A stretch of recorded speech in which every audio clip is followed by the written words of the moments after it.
Student welcome e learning classes. Actually आज जो शुरू करेंगे हम वो है 11 का टॉपिक। 11 का जो सिलेबस है मैंने ऑलरेडी व्हाट्सएप ग्रुप में भेज दिया। तो वो सिलेबस एक बार याद रखना। फिजिकल में है फिजिकल, टोटल केमिस्ट्री में होता है फिजिकल, इनऑर्गेनिक एंड ऑर्गेनिक। उसमें जो चैप्टर है बहुत सारा चैप्टर है और 11 का चैप्टर फास्ट भी है। तो अभी क्लास 10 और 11 में टोटल बहुत सारा डिफरेंस है। ठीक है, याद रखना, अच्छे से पढ़ना। तो आज जो स्टार्ट करेंगे हम वो है structure of atom. Structure of atom, ये स्ट्रक्चर ऑफ एटम का बहुत सारा टॉपिक है। तो आज जो शुरू होगा वो है टॉपिक 1। तो टॉपिक 1 में हम क्या करेंगे, क्लास 9 में ऑलरेडी ये स्ट्रक्चर ऑफ एटम का जो सिलेबस था उसमें से कुछ डिस्कस क्लास 9 में हो गया था, वही आज जस्ट रिकैप करेंगे। ठीक है, ये क्लास 11 में वो उतना ज़रूरी नहीं है, लेकिन एक बार याद रखना होगा। जो जो इम्पोर्टेंट पार्ट है क्लास 9 का वो हम बता रहे हैं, एक बार जस्ट याद करके रखो। ठीक है, उसमें से क्लास 11 में बोर्ड में कोई क्वेश्चन नहीं आएगा शायद, लेकिन कॉम्पिटिटिव में थोड़ा थोड़ा कुछ इन्फॉर्मेशन लग सकता है। ठीक है, सो आज शुरू करते हैं। टॉपिक 1 में जो देखेंगे हम वो है discovery of electron, proton and neutron. ठीक है, उसके बाद होगा रादरफोर्ड का अल्फा पार्टिकल एक्सपेरिमेंट। रादरफोर्ड का अल्फा पार्टिकल एक्सपेरिमेंट ये सब क्लास 9 में था। ठीक है, तो ये जो ये structure of atom, atom means atom का जो पहले से शुरू हुआ था 8-9 में था एटम। फर्स्ट कौन शुरू किया था? डाल्टन ने जो एटॉमिक थ्योरी दिया था कि एटम स्मॉलेस्ट पार्टिकल है और इनविजिबल है, उसको हम नाइदर क्रिएटेड नॉट डिस्ट्रॉयड। लेकिन उसके बाद धीरे धीरे 18th सेंचुरी 19th सेंचुरी में बहुत सारा साइंटिस्ट आया था। जैसे क्रूक्स ने पहले शुरू किया था, इलेक्ट्रॉन का एग्जिस्टेंस उन्होंने शुरू किया था। सो ये discovery of electron and proton and neutron, ये तीनों डिस्कवरी हम यहाँ पे डिस्कस नहीं करेंगे क्योंकि ये 9 में था। ठीक है, एक बार जस्ट उधर से देख लेना। लेकिन ये इलेक्ट्रॉन, प्रोटॉन एंड न्यूट्रॉन का देखो यहाँ पे कौन डिस्कवर किया, उसका मास क्या है और उसका चार्ज क्या है, ये एक बार नोट करके रखो खाते पे। ये कॉम्पिटिटिव में लग सकता है। जैसे इलेक्ट्रॉन का डिस्कवरी होता है जे थॉमसन ने, उसका मास 1.602 ×10⁻28 ग्राम, उसका चार्ज -1.602 ×10⁻19 कूलम। माइनस क्यों? क्योंकि इलेक्ट्रॉन का चार्ज माइनस होता है। उसके बाद देखो प्रोटॉन ने कौन डिस्कवर किया? रादरफोर्ड ने। तो उसका मास क्या है? 1.67 ×10⁻24 ग्राम एंड उसका चार्ज है 1.602 ×10⁻19 कूलम। उसके बाद न्यूटन डिस्कवर किया है सैडविक ने। उसका मास है 1.67 ×10⁻24 ग्राम एंड उसका चार्ज और न्यूट्रल होता है। ये जो डिस्कवरी हुआ था एक्चुअली क्लास 9 में जो था कैथोड रे, एनोड रे, इसका डिस्कवर था। एक बार वो डिस्कवर यहाँ पे नहीं रहेगा, जस्ट ये तीनों मास कौन सा डिस्कवर किया, कौन इसका चार्ज क्या, ये जस्ट एक बार याद रखना। तो मेन जो पार्ट लगेगा यहाँ पे रादरफोर्ड का अल्फा पार्टिकल एक्सपेरिमेंट, ये भी क्वेश्चन नहीं आएगा, लेकिन एक बार इंफॉर्मेशन के लिए हम लोग ये रादरफोर्ड का ये टॉपिक 1 में हम करेंगे। जस्ट रिकैप करेंगे क्लास 9 का। क्लास 9 का सिलेबस का एक बार रिकैप होगा। देखो रादरफोर्ड ने क्या क्या किया था 1890 में। रादरफोर्ड ने एक तो अल्फा पार्टिकल एक्सपेरिमेंट किया था। उन्होंने एक्चुअली रादरफोर्ड बहुत रिच साइंटिस्ट था और रादरफोर्ड का जो एक्सपेरिमेंट था वो टोटली रेडियो एक्टिव एलिमेंट के ऊपर था। ठीक है, उसका एक लैब था, बहुत उसमें साइंटिस्ट काम कर रहा था। तो टोटली रादरफोर्ड का जो एक्सपेरिमेंट था वो मेनली रेडियो एक्टिव एलिमेंट के लिए। तो ये जो अल्फा पार्टिकल एक्सपेरिमेंट किया रादरफोर्ड ने, उसमें भी एक तो रेडियो एक्टिव एलिमेंट लिया था। कौन क्या लिया था? एक तो रेडियो एक्टिव एलिमेंट का सोर्स, जैसे रेडियम रेडियो एक्टिव एलिमेंट है। ठीक है, रेडियो एक्टिव एलिमेंट मीन्स हर रेडियो एक्टिव एलिमेंट से अल्फा, बीटा, गामा निकलता है। ठीक है, सो ये रेडियो एक्टिव एलिमेंट से अल्फा निकलता है। अल्फा का चार्ज क्या है? चार्ज है +2, जैसे हीलियम का चार्ज है। ठीक है, हाँ, तो अल्फा पार्टिकल का चार्ज है +2। एक तो रेडियो एक्टिव एलिमेंट लिया था और इसमें एक तो लेड का प्लेट था जिसमें से अल्फा पार्टिकल निकल रहा था। इसमें एक तो गोल्ड फॉयल था, गोल्ड फॉयल, ये अल्फा पार्टिकल इसमें से बाहर होते, यहाँ पे रिपल्सन होने के बाद यहाँ पे एक तो जिंक सल्फाइड का स्किन लिया था।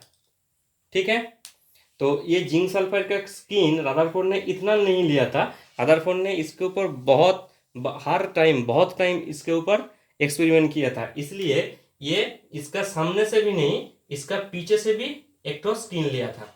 टोटल जिंक सल्फाइड का इतना बड़ा स्किन लिया था। पहले सामने से स्किन लेकर ये एक्सपेरिमेंट शुरू किया था, उसके बाद उसको पता था, क्योंकि बहुत बार एक्सपेरिमेंट कर चुका है, इसलिए ये पीछे से भी एक तो स्किन ले लिया, वही स्किन।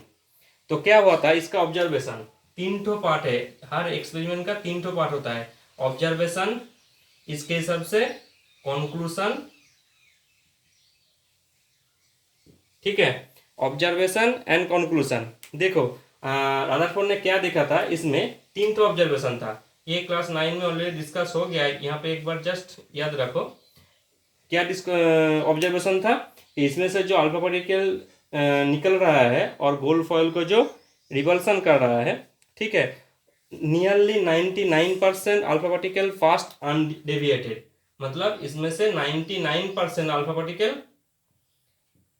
99% अल्फा पार्टिकल अनडेविएटेड होके यहाँ पे पास होके ये जिंक सल्फाइड का जो स्किन है इसमें आ रहा है। ठीक है, ये था ऑब्जर्वेशन का number 1। Number 2, some of alpha particle are deflected by small angle, जैसे इधर से आने के बाद ये स्मॉल एंगल से डिफ्लेक्ट हो रहा है, स्मॉल एंगल से डिफ्लेक्ट हो रहा है। मैक्सिमम अनडिफ्लेक्टेड 9, सम अल्फा पार्टिकल स्मॉल डिफ्लेक्टेड, ठीक है, और very few alpha particle 1 in 20,000 approx 1 in 20,000 alpha particle returns back, जिधर जा रहा है उसी तरह रिटर्न हो रहा है। यह है सम अल्फा पार्टिकल स्लाइटली डेविएटेड, और उससे भी कम 20,000 के हिसाब से 1 अल्फा पार्टिकल रिटर्न बैक। ये था उसका एक्सपेरिमेंट का ऑब्जर्वेशन।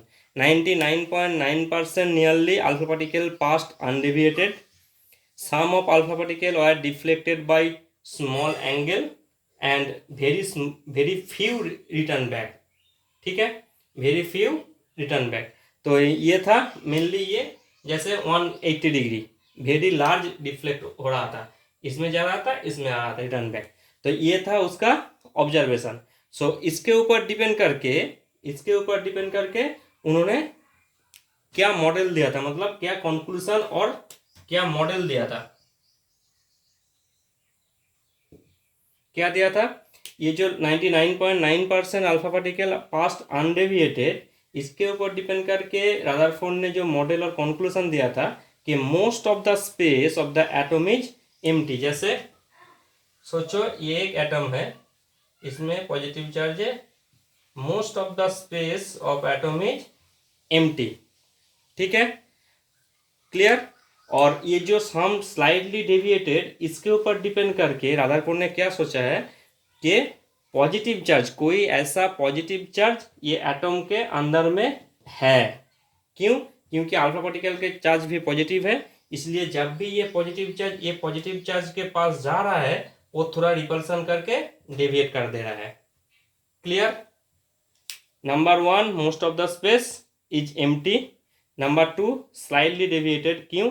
इसके ऊपर डिपेंड करके वो ये कंक्लूजन दिया था, शायद जैसे अल्फा पार्टिकल का चार्ज पॉजिटिव है, इसलिए शायद वो एटम के अंदर में समथिंग कोई है स्मॉल, जो स्मॉल स्पेस लेकर एटम के हिसाब से स्मॉल स्पेस लेकर समथिंग कुछ पॉजिटिव चार्ज है, जो ये अल्फा पार्टिकल जैसे आ रहा है उसको रिपल्सन कर रहा है, इसलिए थोड़ा डेविएट हो रहा है। ठीक है। और ये जो रिटर्न बैक मीन्स, सोचो एक तो स्मॉल बॉल, ठीक है, ये न्यूक्लियस का साइज एक तो फुटबॉल की तरह और ये एटम का साइज एक तो ग्राउंड की तरह है, इसलिए इसका चार्ज भी पॉजिटिव चार्ज है, इसका भी पॉजिटिव चार्ज है। ये जो रिटर्न बैक किया इसके ऊपर डिपेंड करके उन्होंने क्या बोला था कि शायद उसमें जो पॉजिटिव चार्ज है अंदर में उसका मास बहुत हेवी है और वो कॉन्सेंट्रेट मैनर के हिसाब से वो अंदर में है। ठीक है, इसलिए जब भी कोई अल्फा पार्टिकल पॉजिटिव चार्ज जा रहा है इसका मास हेवी है, इसलिए वो उसको रिपल्सन करके ये रिटर्न बैक आ रहा है। ठीक है, क्लियर। ये तीनों के हिसाब से ये कंक्लूजन दिया था। सो क्या हुआ कि मॉडल जो कंक्लूजन और उसके हिसाब से जो उसके ऊपर डिपेंड करके जो मॉडल दिया था क्या क्या पॉइंट हुआ एक बार नोट कर लो कि the most of the part of atom is hollow और एम्प्टी।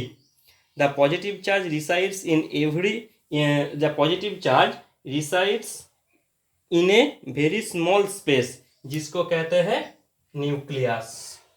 रादरफोर्ड ने इसका नेम दिया न्यूक्लियस, मतलब न्यूक्लियस का डिस्कवर कौन किया है?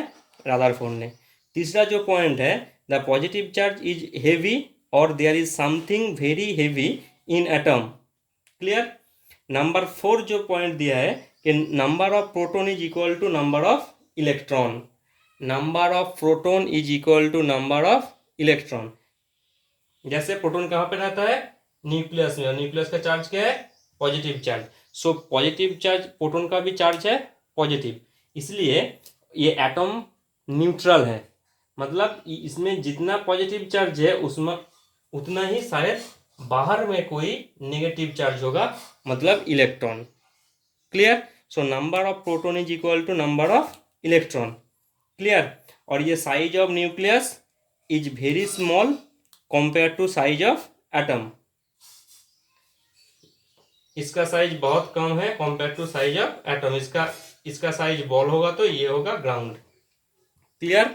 नंबर 6 पॉइंट, नंबर 6 नोट कर लो कि electron revolve in a close circular orbit. ये प्रोटॉन मतलब न्यूक्लियस और इलेक्ट्रॉन इसको एक क्लोज सर्कुलर ऑर्बिट में रिवॉल्व कर रहा है around the nucleus. Electron revolve around the nucleus in a close circular orbit. जैसे सोलर सिस्टम है, सोलर सिस्टम में सेंट्रल में सन है और अर्थ और कोई प्लेनेट उसको रोटेट कर रहा है। ठीक है, उसमें अर्थ एंड सन के बीच में एक तो फोर्स है, अट्रैक्टिव फोर्स, वो क्या है? Gravitational force. और इसमें भी देखो एक तो पॉजिटिव चार्ज और नेगेटिव चार्ज। जब भी ये पॉजिटिव एंड नेगेटिव इसके बीच एक तो फोर्स होगा, उसको क्या कहते हैं? पॉजिटिव और नेगेटिव के बीच जो फोर्स होता है उसको कहते हैं electrostatic force of attraction. Electrostatic force of attraction. ठीक है, देखो रादरफोर्ड ने बोल दिया था कि जितना नंबर ऑफ प्रोटॉन होगा उतना नंबर ही इलेक्ट्रॉन होगा। क्लियर। और इलेक्ट्रॉन रिवॉल्व कर रहा है, इलेक्ट्रॉन रिवॉल्व कर रहा है। क्यों? क्योंकि ये रिवॉल्व नहीं करेगा, ये इसके पास से रिवॉल्व नहीं करेगा तो क्या होगा? पॉजिटिव चार्ज नेगेटिव चार्ज को अट्रैक्ट कर लेता है, इसलिए ये इलेक्ट्रॉन एंड प्रोटॉन के बीच रिपल्सन हो जाएगा, तो there is no existence of atom. लेकिन ऐसा तो नहीं होता है, इसलिए उन्होंने ये सोचा कि शायद ये इलेक्ट्रॉन ये न्यूक्लियस के हिसाब से रोटेट कर रहा है। क्यों? क्योंकि इसके बीच में इलेक्ट्रोस्टैटिक फोर्स ऑफ अट्रैक्शन। और देखो ये जब भी रोटेट कर रहा है मतलब इसमें इसका एक वेलोसिटी है। जब भी वेलोसिटी है मतलब ये इलेक्ट्रॉन का वेलोसिटी कन्वर्टेड, वेलोसिटी है और velocity converted to acceleration, acceleration और acceleration converted to force, force in the form of centripetal force, जिस फोर्स को कहते हैं हम सेंट्रीपेटल फोर्स। तो ये दोनों के बीच हो गया इलेक्ट्रोस्टैटिक फोर्स ऑफ अट्रैक्शन और वो रिवॉल्व कर रहा है, मतलब उसके पास और एक तो फोर्स है जिसको कहते हैं सेंट्रीपेटल फोर्स। वो कब तक रिवॉल्व करेगा? जब तक इलेक्ट्रोस्टैटिक फोर्स, मतलब इसके पास जब तक force of electrostatic force of attraction equal to centripetal force, ये दोनों फोर्स जब इक्वल होगा देन वो इलेक्ट्रॉन इसमें से रिवॉल्व करेगा। कोई एक तो इंक्रीज हो गया तो ये पूरा सिस्टम क्रैक हो जाएगा।